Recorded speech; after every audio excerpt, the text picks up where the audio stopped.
going to show two real quick issues here.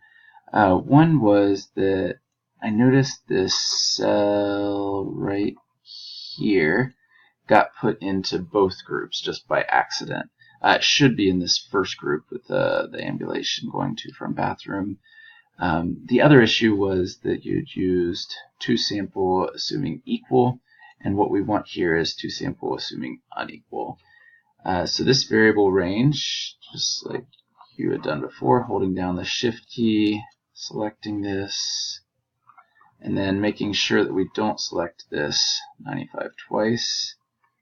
Start there, hold down Shift to get our second range. Mean difference is 0 is fine. And then our output range, we can click right there. And just click OK. And that should just overwrite. Looks like there was one extra line from the old test. I'm just going to delete that. There we go.